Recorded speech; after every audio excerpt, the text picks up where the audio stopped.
Está morado. Por medio segundo. Muy bien, bienvenido al Pregunta en 2 oraciones. Ahora, claro, es el único aquí con una vida. Si tocas esto, estás Hay un fuera. audio externo que se está filtrando. Sí, está filtrando algo, ¿no? Parece Un televisor, ¿no?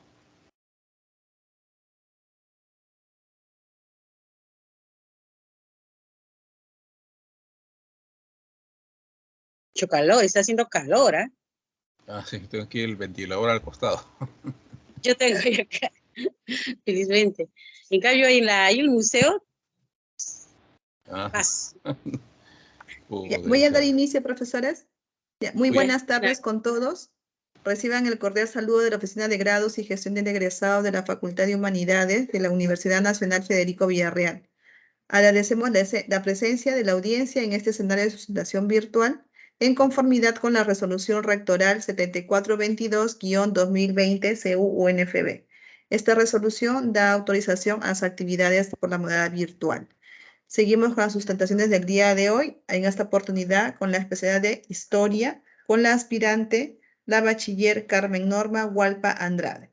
Le vamos a ceder el pase al presidente de la sala, al doctor Samuel Villegas Paucar. Adelante, doctor Villegas. Muchas gracias, señora Karina.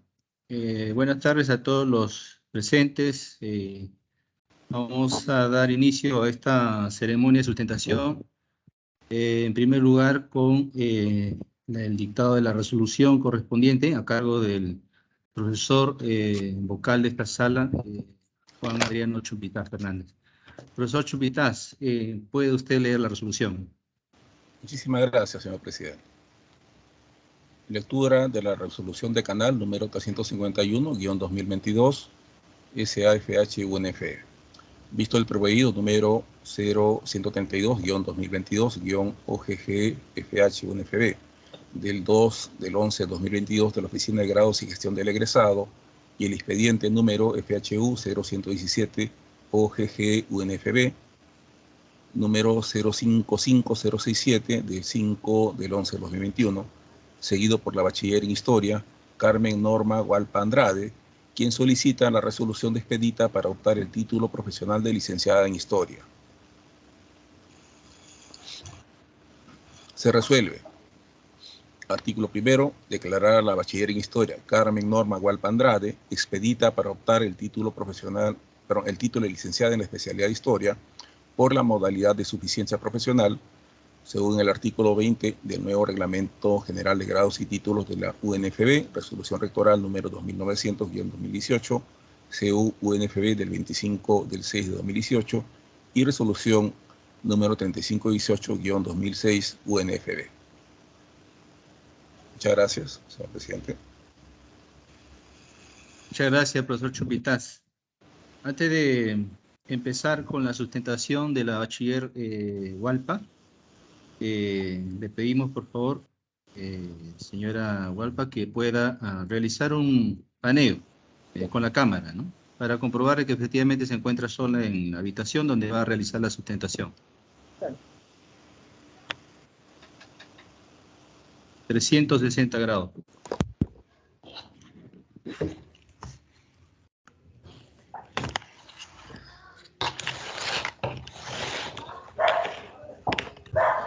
La imagen está congelada, no sé si profesor Chumpitaz, profesora Condori, se observa lo mismo que yo. La imagen está congelada de la bachiller Hualpa.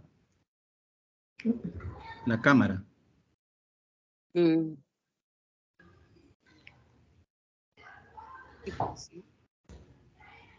cámara Parece que se ha congelado, No, está congelado la cámara. No hemos tenido ese inconveniente. ¿No? Sí se observa completo. Ah, ok, ya. No he podido El ancho de banda observar el paneo. ¿Podría hacerlo usted de nuevo, por favor? He tenido un problema con mi cámara entonces. No hay problema, sí. A ver. Tal vez sea el ancho de banda, doctor Villegas.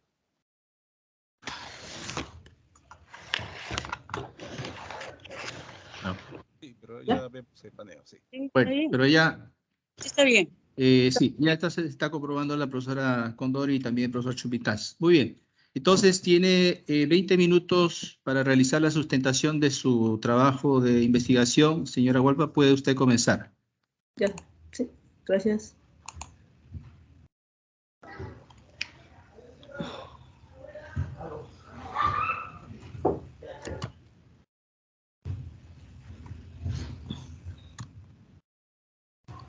Con la venia del jurado, voy a sustentar mi trabajo titulado Bolívar, Dictadura e Inviabilidad de la Constitución Vitalicia, 1824-1826. Para ello nos hemos planteado un problema, ¿no? Vemos que Lynch nos manifiesta que en el Perú la situación política era un espanto, la fuerza patriota se componía por peruanos, argentinos, chilenos, colombianos, y la existencia de un gran ejército realista. Basadre afirma que la historia republicana se inicia con la instalación del primer Congreso Constituyente en 1822. Bolívar, ante la ausencia de alternativas políticas, domina el escenario político y militar. Morote, 2007, describe la etapa de Bolívar como de cambio en el curso de la guerra de independencia, pero primero fue libertador, luego dictador y presidente vitalicio en 1826. La Constitución de 1826 buscaba pues la creación de la Federación de los Andes, bajo su mandato, ¿no?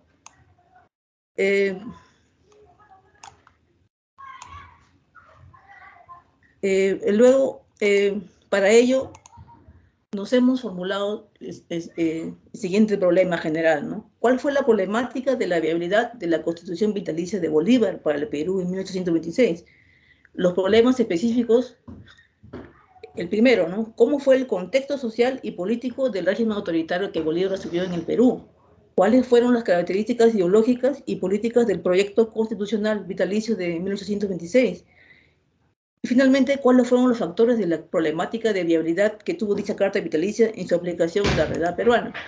Para contestar esas preguntas nos hemos planteado los siguientes objetivos. Como objetivo general, analizar la problemática de la viabilidad de la Constitución vitalicia de Bolívar para el Perú en 1826. Objetivos específicos, describir el contexto social y político del régimen autoritario que Bolívar asumió en el Perú. Explicar las características ideológicas y políticas del proyecto constitucional vitalicio de 1826. Finalmente, analizar los factores de la problemática de viabilidad que tuvo dicha carta vitalicia en su aplicación a la realidad peruana. Nuestro marco teórico se marca en tres variables: inviabilidad, dictadura y constitución. Paniagua nos dice que inviabilidad no es categoría, pero se relaciona con las experiencias, expectativas y concepciones de actores del periodo que delimitaban y ordenaban u orientaban cursos de acción ejecutiva. En nuestro caso, la Constitución configuraba un Estado centralista, autoritario, con un presidente con poderes omnímodos y donde la sociedad debía subordinarse a la voluntad del gobernante. Blanco nos dice que la dictadura fue un régimen político de una sola persona, con poder total y sin someterse a limitaciones y con facultad de promulgar y modificar leyes a su voluntad. Se ha aplicado el término a Bolívar, pese a que dictadura es un término más del siglo XX, por tanto es una categoría sujeta a análisis. La UNDE, 2005, Constitución, es pues una carta que sujeta el poder al derecho, definiendo los poderes y funciones de las instituciones de gobierno, proveyendo límites a su operación y regulando las relaciones entre instituciones y ciudadanos. Crean, empoderan y limitan las instituciones. La Constitución de 1826 fue la segunda que tuvo el país. Era conservadora y fue aprobada no por un Congreso constituyente, sino por colegios electorales. Para ello, vamos a ver el primer resultado. Tenemos el contexto social y político del régimen bolivariano en Lima. Las acciones de las campañas de los puertos intermedios es importante porque ahí vamos a ver en las campañas, en la primera y en la segunda campaña fueron un total fracaso, pero que ahí se vio la necesidad de la llegada de Bolívar. Es más, ¿no? Se habla de también que en la primera campaña como una fase peruana, que en realidad hubo batallas que se perdieron, todas las batallas. La primera, la segunda campaña fue de puras pérdidas. En la pugna del Congreso y operaciones militares, estamos hablando del primer resultado. Cuando Lima queda indefensa, el jefe realista José Canterac avanza desde la sierra hacia la capital. Ribagüero ordena entonces el traslado de los organismos del gobierno y las tropas a las fortalezas de Real Felipe, del Callao, el 16 de junio de 1823. El día 19, las fuerzas españolas ocupaban Lima. En el Callao estalla la discordia entre el Congreso y el Ribagüero. El Congreso resolvió que se trasladase a Trujillo los poderes ejecutivo y legislativo. Se creó además un poder militar que confió al general venezolano Antonio José de Sucre, que había llegado al Perú en mayo de dicho año, al frente de las primeras tropas colombianas, y acredita una delegación para solicitar la colaboración personal de Simón Bolívar en la guerra contra los españoles, el 19 de julio de 1823. Inmediatamente el mismo Congreso concedió a Sucre facultades iguales a las del presidente de la República, mientras duraba la crisis, y el día 23 de junio dispuso que Ribagüero quedara exonerado del mando supremo. Ribagüero no respetó tal disposición congresal y se embarcó a Trujillo con parte de las autoridades, mantuvo su investidura de presidente, decretó la disolución del Congreso y creó un Senado integrado por 10 diputados. En el segundo resultado, vamos a ver que el proyecto constitucional y la convocatoria del Congreso vitalicio. El proyecto constitucional, estamos hablando de la carta vitalicia, a Bolívar se le da el mando supremo, ¿no? Y redacta él mismo el proyecto de constitución, que no fue discutido por Congreso, algunos, sino que se convocó a una consulta popular. Tampoco se convocó a una consulta popular, solo a los 58 colegios electorales de la República. El Consejo de Gobierno declaró en noviembre de 1826 que dicha carta era ley fundamental de Perú, y Bolívar presidente vitalicio. Bolívar no era liberal, doctrinal, dio instrucciones precisas a prefectos como Gamarra, ¿no? La convocatoria del Congreso vitalicio. Bolívar y sus ministros dedicaron sus esfuerzos a promover la aprobación del referido proyecto, que también se aplicó a Bolivia. Había colocado a bolivarianos fieles en los cargos de gobierno, Santa Cruz, Unano, Epando, Larrea. Hubo pues también ahí una campaña de propaganda en la prensa oficial de la época, por orden de Pando. En el tercer resultado vamos a ver la estructura de la Constitución vitalicia e implicancias ideológicas, y también el desmembramiento del Perú y la crisis de viabilidad. Vamos a ver acá la estructura de la Constitución vitalicia. Vemos de que pues esta fue, tiene pues 150 artículos en 11 títulos, más conocida como la Constitución vitalicia. Fue la segunda carta política del Perú, elaborada por Simón Bolívar y de tendencia conservadora. Aquí se suprimían los cabildos, las municipalidades, hay una influencia de la Constitución consular francesa también. Bolívar deseaba la presidencia fuerte, para ello luchó por una ecuménica unidad continental y el rechazo absoluto a la anarquía. No evitó ser dictador a pesar suyo, ¿no? El justo medio aristotélico, nos dicen, ¿no? En el desmembramiento del Perú y crisis de viabilidad, la oposición peruana era latente y cierta historiografía refiere al plan bolivariano de debilitar al Perú. Una tendencia antiperuana, tal vez antiaristocrática, de Bolívar, que fue el rezago de su rechazo liberal, pero autoritario, al viejo virreinato. Con Unano, Pando y Santa Cruz planteó dos objetivos opuestos, una federación y la división del Perú, ya que los otros países corrían el riesgo de ser dominados por ser débiles. Perú perdió tras la independencia áreas de Guayaquil y Alto Perú, estando en peligro también Jaén y Maynas. Y acá vemos la estructura de la Constitución de 1826, ¿no? Que nos dice que es representativa y popular y representativa. Acá nos habla también de 11 títulos, tiene 11 títulos, constaba 150 artículos, pero acá lo importante que debemos señalar es que cuando nos habla de que es representativa y popular, en realidad no se cumple, nunca se llegó a cumplir eso. Acá vamos a ver cómo en 1810, cómo era nuestro territorio, ¿no? Estaba conformado por Alto Perú, estaba Guayaquil también, y luego ya, después que en 1822 ya, acá es el mapa de 1810. En 1822 ya hay, sabemos todos que perdemos Guayaquil y perdemos el Alto Perú. Discusión de resultados. En una antigua historiografía positivista hubo una visión hagiográfica de Bolívar, nos dice Vergara, ¿no? Y definiendo como libertador, nos dice Blanco, apoyado por la población peruana, el manifiesta Valega, ¿no? Pero también que tuvo un régimen autoritario. Sin embargo, está documentado que al llegar al Perú, Bolívar instauró un régimen autoritario que además dio inicio a la etapa más cruenta y dramática de la lucha por la independencia.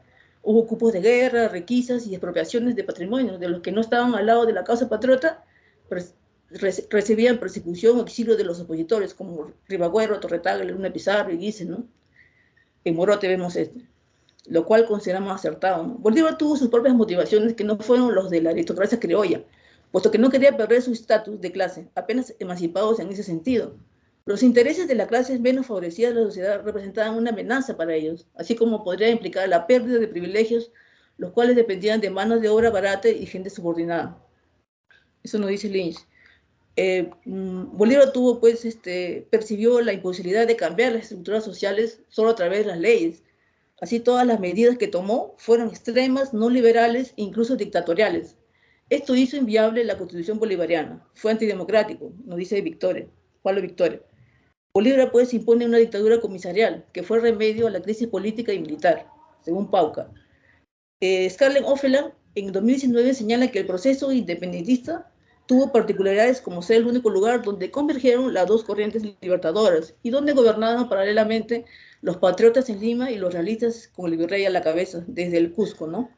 Finalmente, la Constitución de 1826 no logró reconocimiento verdadero, no tuvo ninguna vigencia, sin legitimidad política por razones ideológicas, por falta de un real sentimiento nacional y sobre todo porque no respondía a las necesidades y aspiraciones locales. Conclusiones. El contexto social político del Perú en el periodo estudiado es el de la crisis de gobierno, con dos poderes republicanos simultáneos, ambos débiles ante el poder virreinal aún asentado en toda la sierra del país. Las clases altas de la aristocracia criolla limeña colaboraron con San Martín desde 1821, pero con Bolívar no, manteniéndose como una élite conservadora y prorrealista. Y solo sectores indígenas y mestizos apoyaron a los patriotas. Bolívar ingresa a Perú en esta coyuntura de crisis, en medio de una anarquía y dos presidentes aristócratas, entre 1823 y 1824. Tras la salida del caudillo argentino, San Martín, ¿no?, las derrotas militares del naciente ejército peruano y una inestabilidad política permanente por las pugnas de poderes entre el Congreso y los dos presidentes peruanos. La llegada de Bolívar implica la necesidad, pues, de darle una autoridad suprema, ciertamente dictatorial, como un mecanismo ideológico, pero sobre todo como un recurso de poder.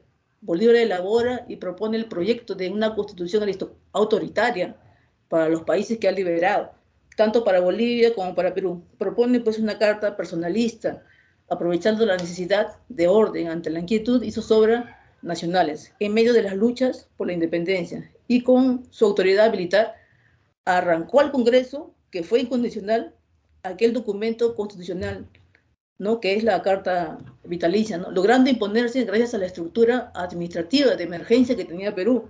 Dicho documento creaba ciertamente un presidencialismo ilimitado, sin balances ni contrapesos, configurando un Estado recién nacido pero autoritario, a diferencia de las constituciones peruanas posteriores que buscaron un delicado equilibrio al distribuir competencias constitucionales. Entonces debemos decir que la Constitución de 1826 era un mecanismo de apoyo a otras medidas gubernamentales mayores, entre ellas la construcción de un Estado supranacional sudamericano que afectaba directamente la integridad de nuestro naciente Estado peruano, por lo que el surgimiento de posturas nacionalistas tempranas hizo rechazar toda medida bolivariana. Eso hizo inviable por completo esta carta, que duró muy poco y no pudo ser ni siquiera instrumentalizada a nivel ejecutivo. No lograría finalmente la representación de nuestra emergente nación. Como legislador y político, el caudillo no tomó medidas en intereses específicamente peruanos, y si bien tenía razón en que la clase alta peruana era conservadora, también generó expresiones nacionalistas muy tempranas también, entre los liberales peruanos.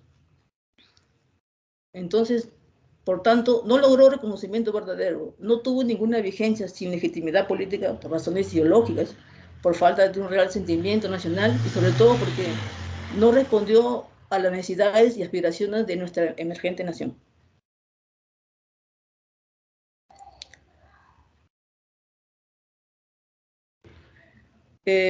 Buenos profesores, he concluido la presentación de trabajo y paso a las preguntas que me quieran formular.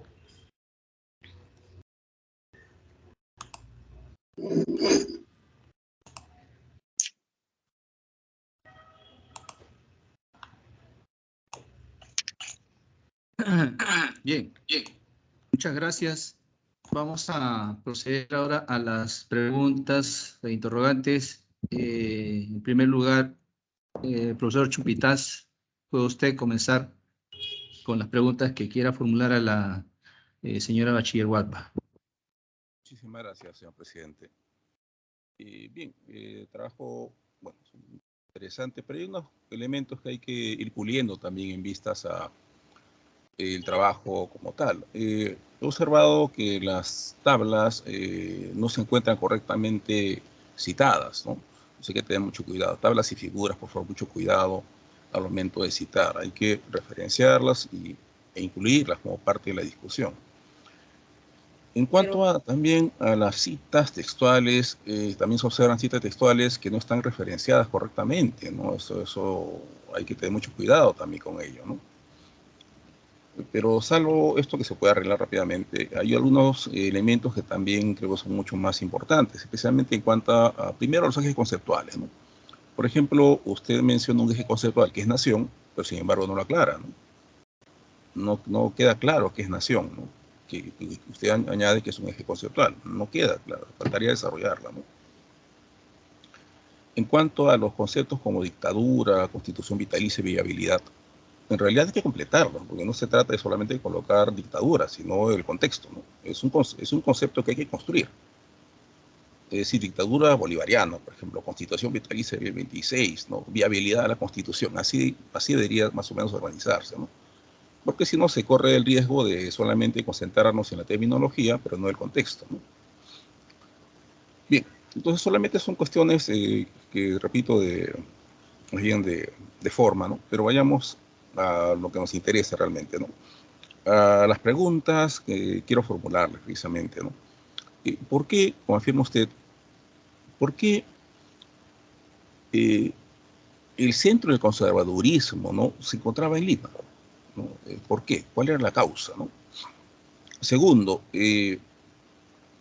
¿por qué usted, como afirma, ¿no?, sostiene que la historiografía positivista, ¿no?, trata a Bolívar, pues, ¿no?, de una manera quizá, como usted dice, edulcorada, ¿no?, como ha citado una palabra, ¿no? Y mi tercera pregunta sería, ¿por qué añade usted ese concepto, que en realidad es de Darío Agüero, ¿no?, de dictadura comisarial, ¿no? ¿Cuál es el significado de esa dictadura comisarial, tal como usted lo recoge? Muchas gracias. Sí, profesor, muchas gracias por las preguntas. Quería decirles de que las tablas sí están referenciadas. Está ahí, las he tomado del libro del Morote, 2007, y están referenciadas. Me refiero a que debe citarse tabla 1, como se observa en la tabla 1, tabla 1, ¿no? Pero en el trabajo de explicación, perdón, doctor, está ahí. Está tabla 1, por los mapas de la referencia, y luego las campañas de puertos intermedios, también yo lo hice. Tal vez una versión corregida, por la que tengo, no tiene esa referencia, ¿no? Tal vez sea una versión breve. Muy bien. Sí, está, doctor, ahí, en el trabajo de investigación. Eso, tomo el libro del profesor Vergara, el historiador Vergara, pero lo hago como elaboración propia. Pero sí tomo referencia al libro, sí está en cuanto a la primera pregunta, que por qué por qué es edulcorada. Lo que pasa ahí, lo que sucede es que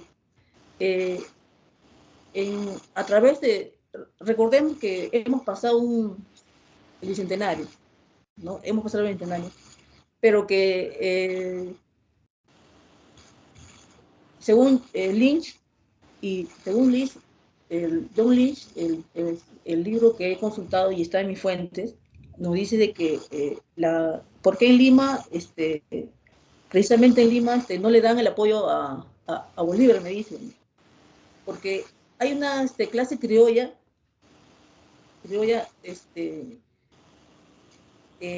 emergente también, que no le da apoyo, no le dio apoyo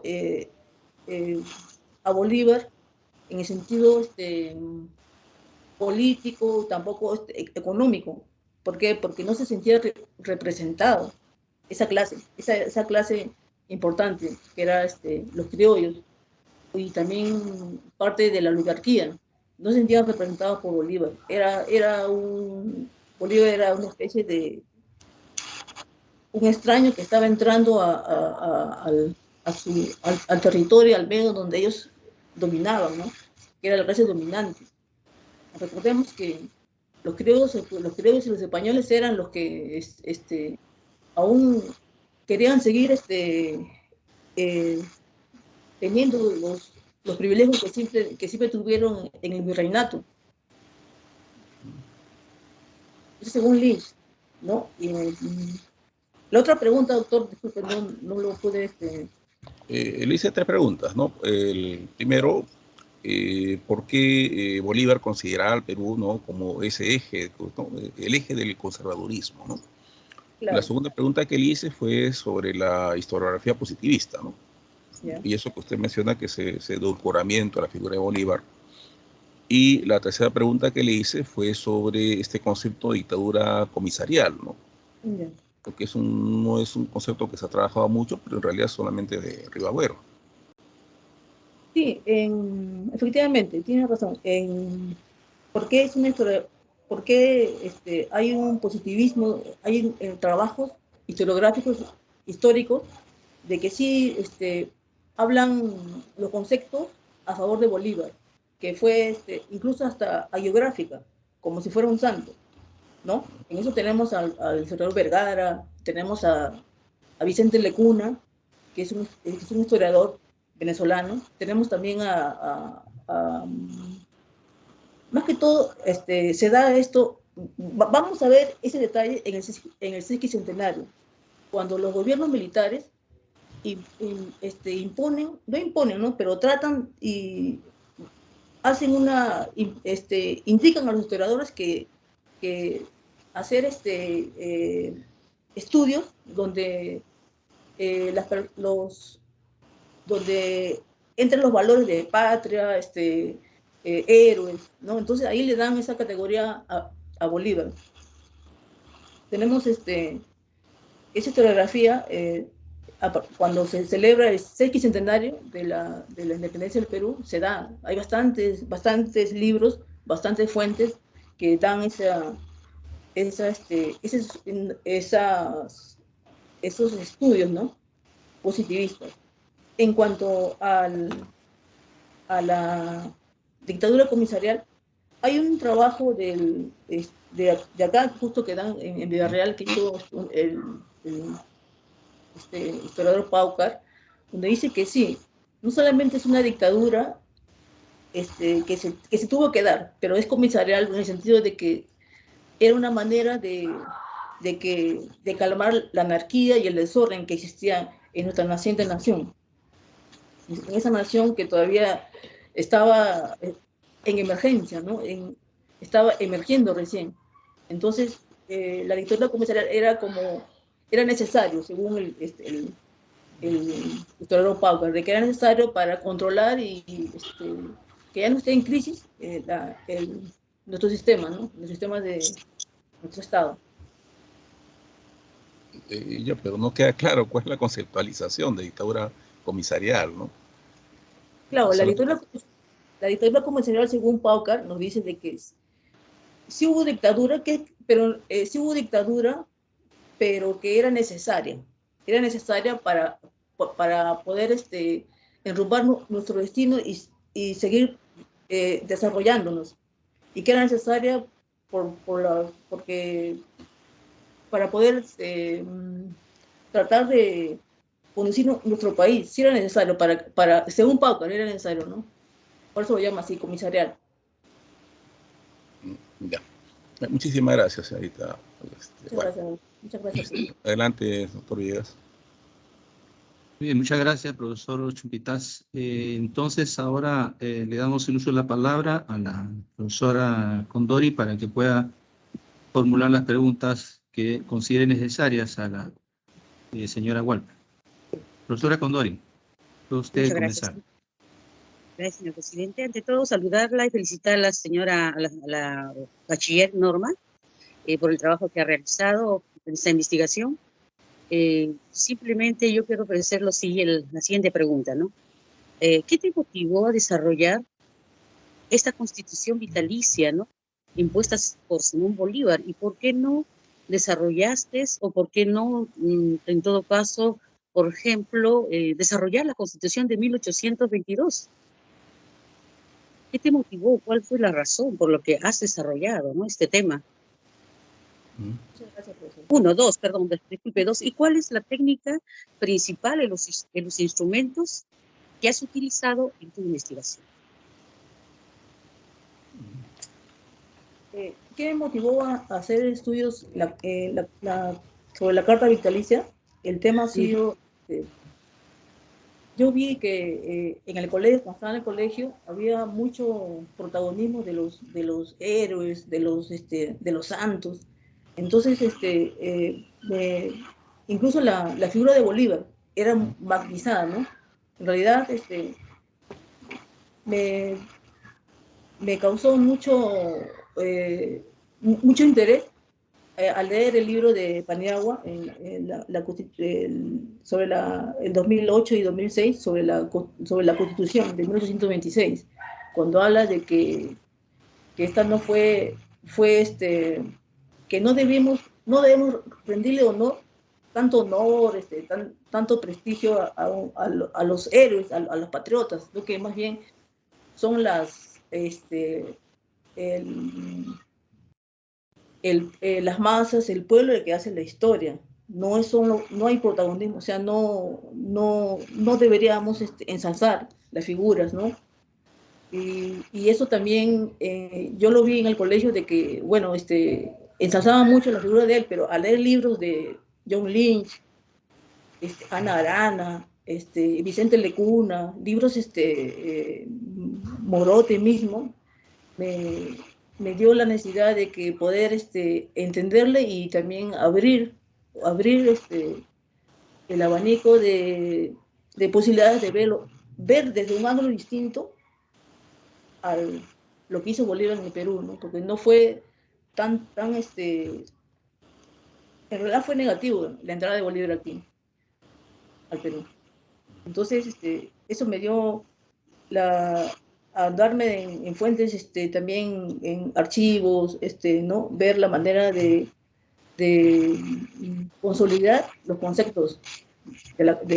Es una parte de él, porque en realidad, cuando vemos el pensamiento político de Bolívar también, en 1812, con el manifiesto de Cartagena, en 1815 en la Carta de Jamaica, en 1819 en el Congreso de Angostura, donde él da un pensamiento político, donde él mismo indica, ¿no? Él dice que aquel que se sitúe como tirano está mal. Él más bien dice, ¿no?, aclama una división de poderes, proscripción de la esclavitud, pero él no lo aplicó acá en Perú.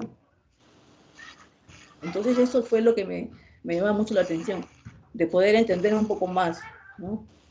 En cuanto al término, ¿cómo fue mi estudio? Este estudio es de investigación histórica, de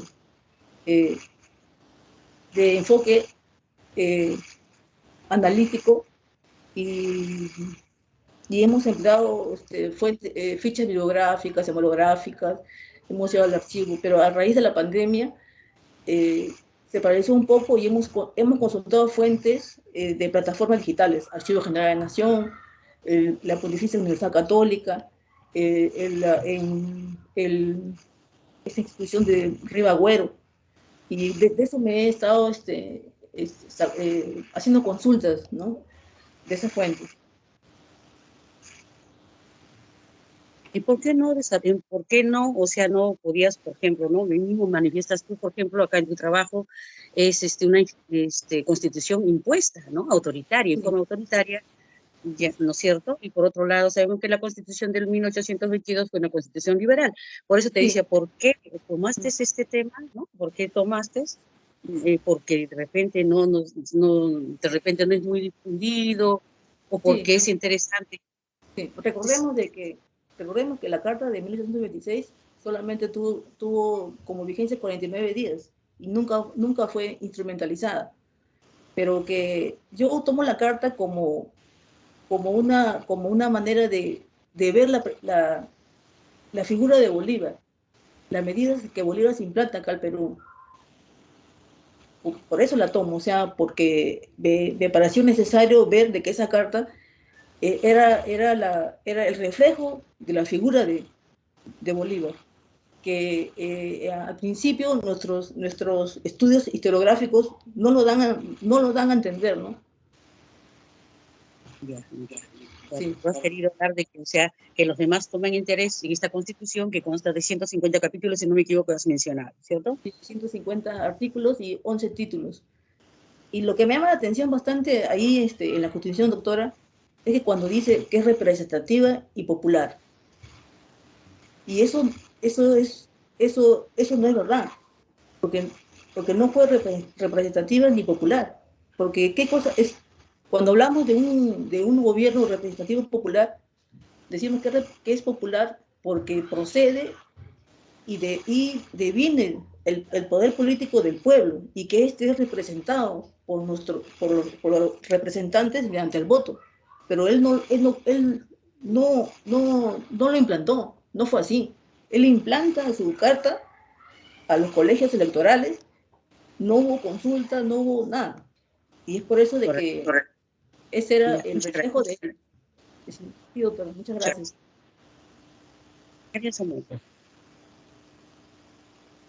Muchas gracias, profesora Condori, por las preguntas. Y bueno, ahora voy a formular dos preguntas a la señora Hualpa en base a la sustentación que acaba de terminar, ¿no? Primero parto de la conclusión que he percibido. En general, se trata de una crítica desde el campo de la historia, por supuesto, una crítica a la dictadura de Simón Bolívar, ¿no? Estamos aquí, entonces, refiriéndonos al dictador Simón Bolívar. Estoy de acuerdo en que efectivamente la denominación de dictadura comisarial no está completamente definida, hay un cierto vacío allí, pero trato de resaltar dos puntos importantes del trabajo de la bachiller Hualpa. Uno es que la inviabilidad de la Constitución bolivariana, en primer lugar, se debe, como ha mencionado ella, al autoritarismo centralista, ¿no? Sería entonces el primer motivo, el autoritarismo centralista. Y en segundo lugar, se debería a la falta de legitimidad política según los sectores de poder peruanos. Un problema de legitimidad, ¿no? Entonces, son dos problemas. Primero, porque se trata de un centralismo, una autoridad centralista o un autoritarismo centralista, y en segundo lugar porque carece de legitimidad política, legitimidad social, también podemos extenderlo a lo social. Pero, y aquí va mi primera pregunta, ¿no? Resulta de que en la historia de nuestro país, en el siglo XIX y en el siglo XX, lo que más ha abundado son justamente dictaduras. Las que más han durado son dictaduras. Y estas dictaduras, a pesar de carecer de legitimidad social, a pesar de carecer de la validación de las instituciones políticas democráticas, al margen de esa importancia que tiene pues la validación de los sectores democráticos, estas dictaduras han perdurado. El caso de Alberto Fujimori, por ejemplo, no tenía legitimidad, pero gozaba de un enorme poder y se mantuvo por 10 años. Y así podríamos hablar de otras dictaduras militares. Entonces, digamos que en cierta manera, estas dictaduras sí han sido viables. Por lo tanto, la primera pregunta que le haría a la bachiller Hualpa es ¿por qué la dictadura de Bolívar o esta constitución, la constitución vitalicia de Bolívar, no fue viable, teniendo en cuenta de que en términos de autoritarismo centralizado, eso es lo que más se ha dado en el siglo XX, en el siglo XIX, y también teniendo en cuenta que la falta de legitimidad no ha sido ningún problema porque han tenido mecanismos para tener el control del poder y han logrado supervivir a pesar de la falta, ¿no?, de legitimidad social o de legitimidad política de un determinado contexto. Entonces, esa primera pregunta me gustaría que responda, señora bachiller Hualpa, ¿cuáles fueron los factores que inviabilizaron el proyecto de la Constitución bolivariana que duró tan poco, teniendo en cuenta de que las dictaduras, más bien, como lo hemos visto en la experiencia histórica de nuestro país, han supervivido sin tener esos dos problemas? Sin tener esos problemas, o en todo caso, ¿no?, han logrado superar esos dos problemas y se han mantenido en el poder por más de 5 años. En la mayoría de los casos, inclusive, han llegado a los 10 años de gobierno. Entonces, le pediría una respuesta en concreto, por favor. Claro. Bien, efectivamente, doctor, la Constitución de 1826, ¿por qué no fue instrumentalizada? Esa es la, ¿no? En cambio, la de Alberto Fujimori, siglo XX, sí, ¿no? Lo que podemos ver aquí, el contexto social es distinto, totalmente.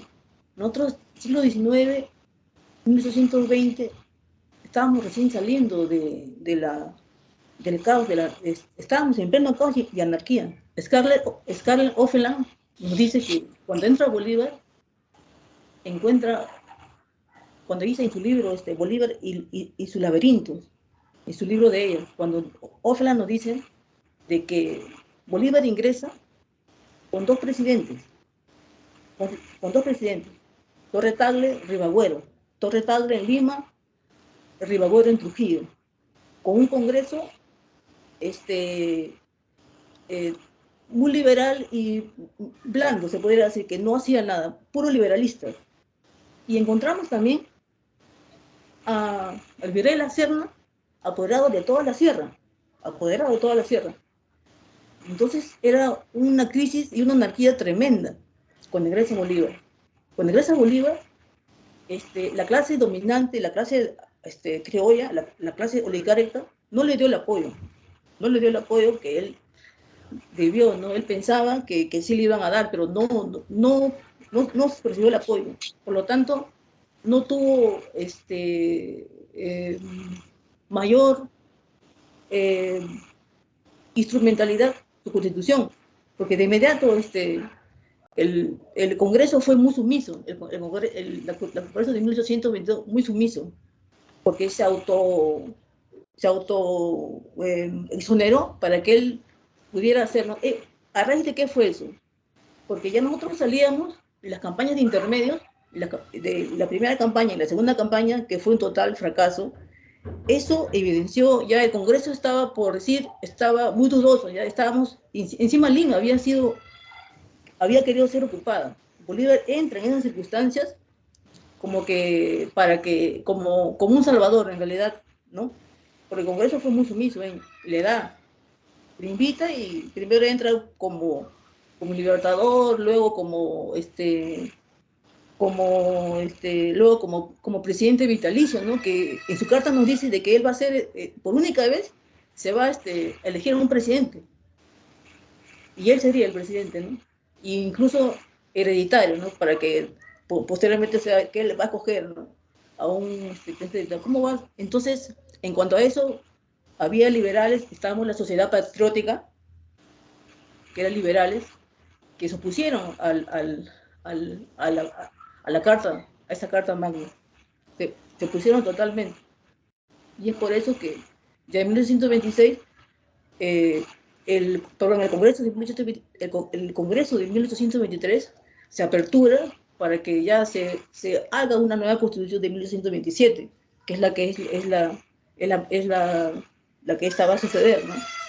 Por eso él no tuvo factores importantes de apoyo, ¿no? Porque además que él no solamente no quería el bienestar de la nación, sino que también él tenía otros proyectos.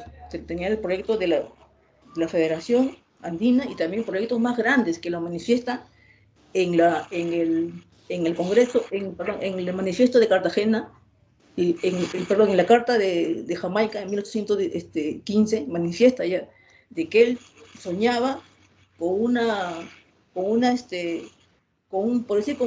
un reino, por decirlo así, ¿no? Desde el río Mississippi hasta Cabo de Horno. Su ambición era eso. O sea, él tenía intereses supranacionales. En realidad fue así. Entonces, cierta oligarquía, cierta clases dominantes se pusieron totalmente a él. En cuanto a Fujimori, ¿no? Siglo XX, Fujimori sí tuvo los factores de apoyo, y a pesar de que la Constitución de 1993 se elaboró totalmente, porque toda Constitución tiene un reflejo, tiene su ideología. Esa ideología es de las personas que lo construyen. Toda Constitución es así. O es liberalista, en cambio esta, o es absolutista. En cambio, esta Constitución, la de Fujimori, vamos a ver de que es un reflejo de una clase dominante que hasta ahorita lo vemos. Y ahí coludió pues también la corrupción. Los militares, hasta intelectuales, muchos se compraron porque callaron la verdad que estaba existiendo, ¿no? Y es por esto que se da, ¿no? En verdad, esta Constitución del 93 fue la más, para mí, innecesaria, y que, bueno, va a reflejar, pues, la clase dominante, ¿no? Que hasta ahorita se ve hasta ahorita, con las grandes firmas, contratos, leyes que hace con las mineras, que justamente ahorita, el 2023, van a ver esa necesidad, si se van a prorrogar esos contratos de leyes o no. Por eso que ahorita están así, ¿no? Están desesperados esa clase dominante de que bueno, que esos grandes contratos que han hecho con las mineras se sigan, se prolonguen. Ese es el tema también, doctor. Gracias. La segunda y última pregunta. Todos sabemos que Bolívar fue una persona que generó, por un lado, simpatía y por otro lado, antipatía, ¿no? En ambos casos, la sociedad peruana, digamos que tuvo distinta percepción. Había los bolivarianos, ¿no? Y había los antibolivarianos, por decirlo de algún modo. Entonces, esta diferencia había en la sociedad peruana, sobre todo en la capital, se podría decir que fue muy importante, porque si nos hacemos la pregunta de cuáles fueron los motivos de la inviabilidad de la Constitución de 1827, pues tendríamos que ver dos dimensiones, ¿no? Dos ámbitos. La primera, como hipótesis, ¿no? De que la Constitución tenía defectos, no era acorde a los tiempos, y en todo caso era una Constitución tan bolivariana que, en la medida en que Bolívar pues no lograba generar un consenso en la sociedad peruana, pues evidentemente iba a ser rechazado esa Constitución. Y lo otro tiene que ver más con la mentalidad, con las costumbres y la idiosincrasia de la sociedad peruana de ese momento, ¿no? Y que básicamente, usted mismo lo ha señalado en su trabajo, ¿no? Estaba mostrando una suerte de nacionalismo, una aflorescencia del nacionalismo en diversos sectores frente a la presencia de los extranjeros como Bolívar. Entonces la pregunta sería, pues, ¿a qué se debió realmente la inviabilidad? Si más tiene que ver con estos sectores nacionalistas existentes en nuestro país, o el problema venía de parte de Bolívar y su constitución. ¿Cuál sería, en orden de importancia, entonces, el motivo de esa inviabilidad? Muchas gracias, doctor. En la primera pregunta, cuando doctor, usted nos dice por qué existe esa tendencia pro-bolivariana y anti-bolivariana, ¿no? ¿Por qué existe eso, no? Recordemos el contexto, ¿no? El contexto. Nosotros estábamos saliendo del virreinato, estábamos saliendo con guerras, disputas terribles, ¿no? Donde recién estaba en formación nuestra nación, ¿no? Estaba en formación nuestra nación, estaba en una emergente, creándose nuestra nueva nación, porque o bien éramos españoles, o bien éramos criollos, o bien éramos indios. Pero el peruano en sí, ¿cuánto es que la nación peruana es un proceso de creación? Porque el negro nunca se sintió,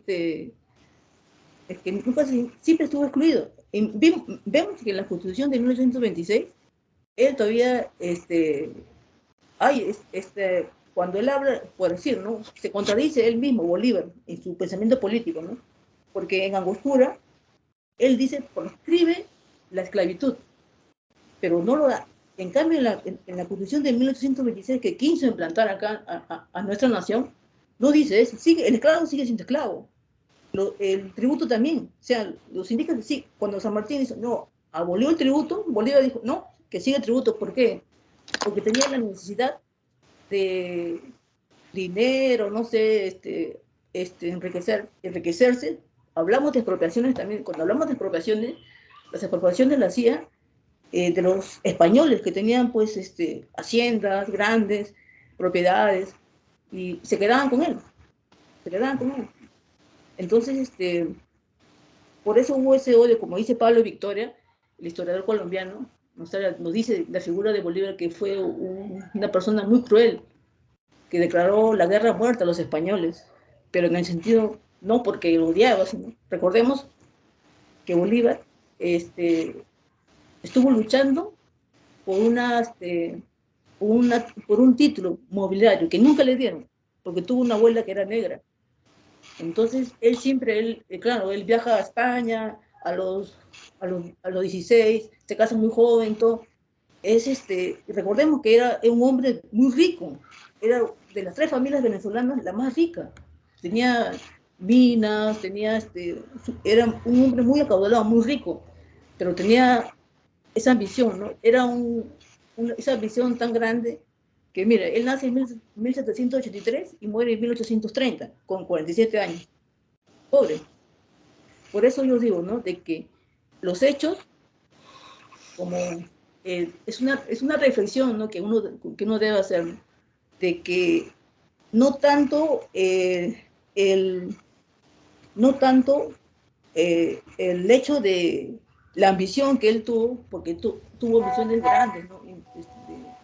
de federativas, pero no hace daño a la nación, a nuestra nación que recién estaba emergiendo, que recién estaba formándose. Es por eso que vamos a encontrar en contra esa nueva clase criolla que sí pensaba, que sí votaba, ¿no? En cambio, los indígenas no eran ciudadanos. Muy bien, muchas gracias, señora Bachiller. Yo creo que hemos escuchado lo suficiente para poder tomar una decisión y le agradezco mucho por sus respuestas. Vamos a proceder entonces a un receso a fin de dirimir el resultado de esta sustentación. Muchísimas gracias, doctor. Doctor. Muchas gracias, doctor Muchas gracias. Villegas. Bueno, Muchas gracias. muchas gracias. Entonces, invito a los señores miembros del jurado a salir de la sala y entramos a la sala de deliberación.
Señora Karina.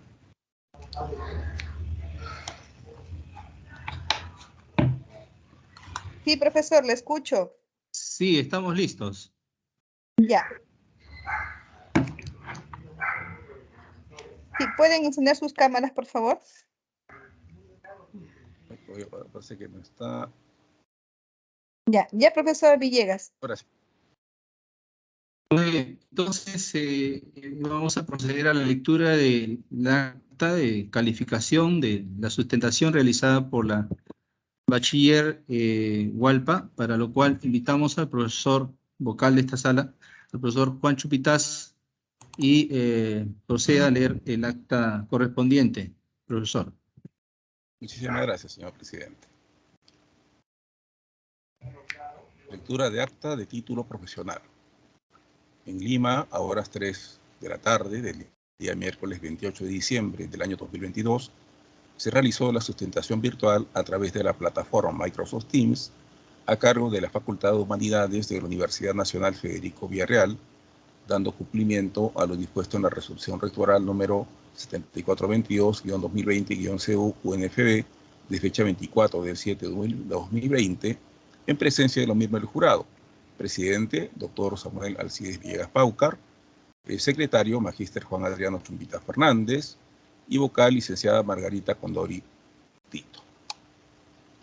Se inició el acto público de sustentación por la modalidad de suficiencia profesional en conformidad con la resolución número 3518-2006 UNFB, en la que doña Carmen Norma Hualpa Andrade expuso el trabajo de investigación para optar el título profesional de licenciada en Historia, Bolívar, dictadura e inviolabilidad de la Constitución Vitalicia 1824-1826. Su asesor fue el magíster Ernesto Guevara Flores. Concluida la exposición, resueltas las cuestiones de orden técnico profesional formuladas por los jurados y efectuadas las calificaciones, la postulante al título obtuvo el siguiente resultado: aprobado por mayoría, en fe de la cual se asiente la presente acta que firman los señores miembros del jurado y el jefe de la Oficina de Grados y Gestión del Egresado, doctor Samuel Alcides Villegas Paucar, presidente; magíster Juan Adriano Chumpita Fernández, secretario; licenciada Margarita Condori Tito, vocal; magíster Ernesto Guevara Flores, asesor; y magíster Norberto Antenógenes Díaz La Rosa, jefe de la Oficina de Grados y Gestión del Egresado. Muchas gracias. Muy bien, gracias, profesor Chumbitaz. Entonces, haciendo la observación de la sustentación realizada por la ahora licenciada señora Carmen Hualpa, de que es un trabajo muy importante, siempre todo lo relacionado al proceso de la independencia y a la figura de Simón Bolívar a ser de importancia para la historia peruana. Entonces, sería pues necesario que profundice más el desarrollo de la investigación y llegue a mejorar algunos aspectos que han sido señalados por este jurado y que entregue finalmente el documento en físico a la Oficina de Grados y Títulos y que luego será publicado en la página web de nuestra universidad. Todo esto con la finalidad de que los trabajos tengan pues una muy buena presentación, ya que eso contribuye al fortalecimiento de la imagen de la institución, la Universidad Nacional Federico Villarreal. Ahora vamos a proceder a la juramentación de otorgamiento del grado, para lo cual voy a leer. ¿Me permiten, por favor, un momento?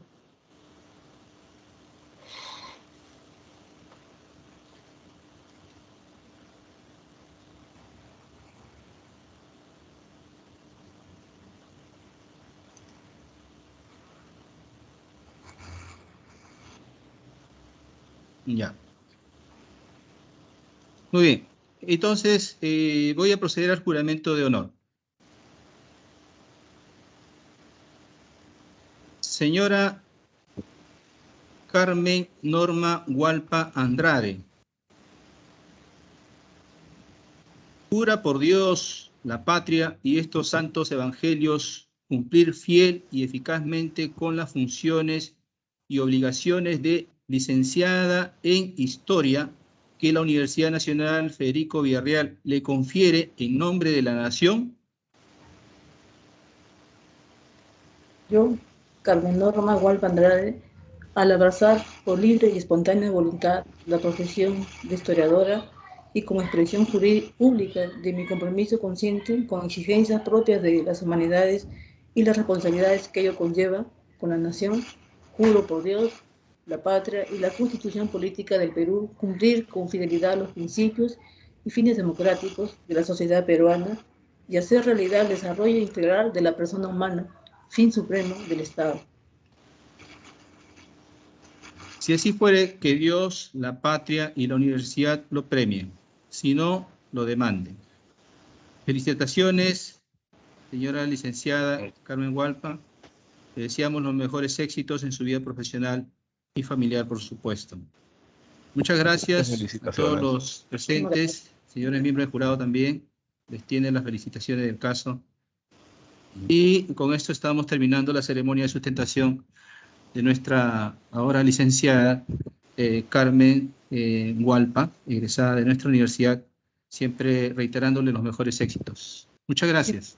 Doctor, muchísimas gracias, doctora. Muchísimas gracias, doctor Chiquito. Villegas, doctor. Felicitaciones, señorita Norma. Muchas gracias. Gracias, doctor. Muchas gracias.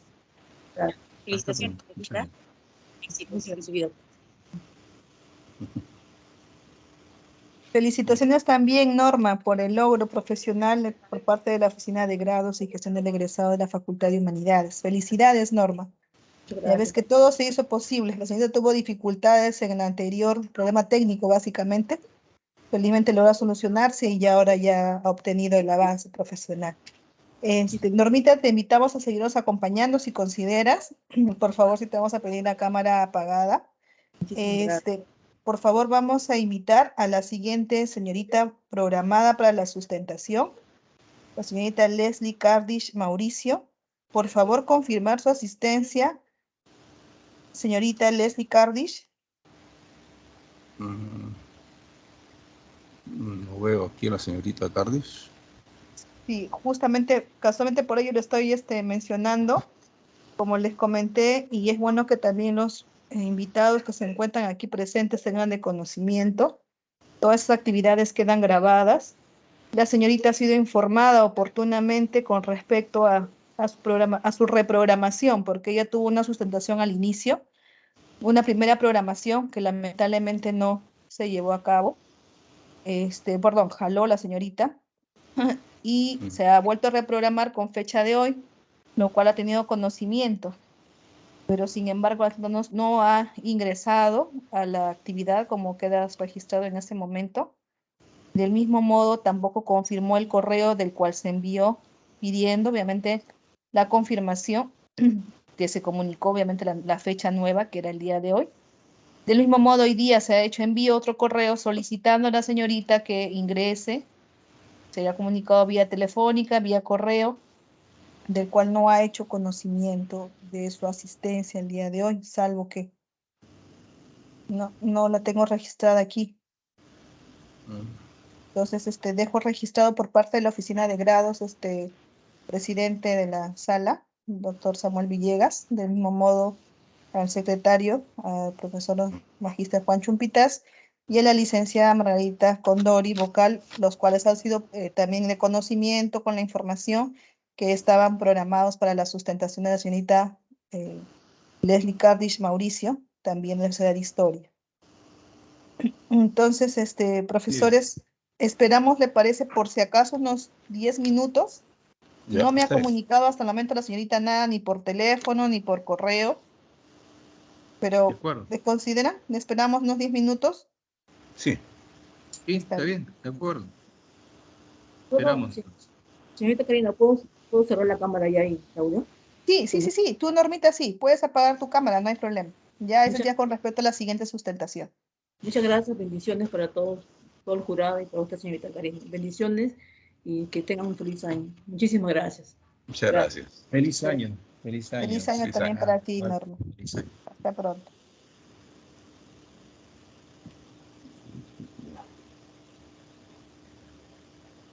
Qué raro.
No está.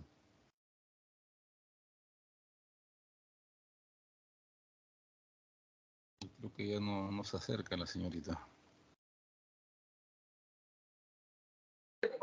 Sí, profesor, justamente también les iba a comentar, entonces ya como ha pasado los 10 minutos Sí, que se les pues, solicitó a ustedes para que esperemos, en vista que no se ha comunicado, entonces, profesor, procederíamos a hacer un documento en el que se registre que, como está también grabado, la señorita no se ha personado, no, perdón, no ha ingresado el enlace para que quede registrado, ¿no? Que ya en este caso desconocemos también el motivo, ¿no? Esperemos que no sea nada que haya perjudicado su Claro. salud, ni ella misma, ni su familia, ¿no? Pero como Sí, no se ha claro. comunicado con anticipación de vida, e incluso hoy día tampoco, esperemos que no sea nada grave, que obviamente no se espera eso, pero igual tenemos que dejar constancia de que no ha ingresado la señorita a la actividad programada. Muy bien. Bueno, queda grabado. Bueno, entonces muchísimas gracias. Ya pues será hasta la siguiente oportunidad. Muchas gracias también a usted, profesor Chumpitaz, por toda su Muchas gracias. amabilidad y Bien. apoyo durante todas las actividades de las sustentaciones y como jurado y como asesor en algunas oportunidades. Muchas gracias, profesor Samuel Villegas. Le hacemos conocimiento al público presente. Se cancela la actividad debido a la falta del aspirante, la señorita Leslie Cardish.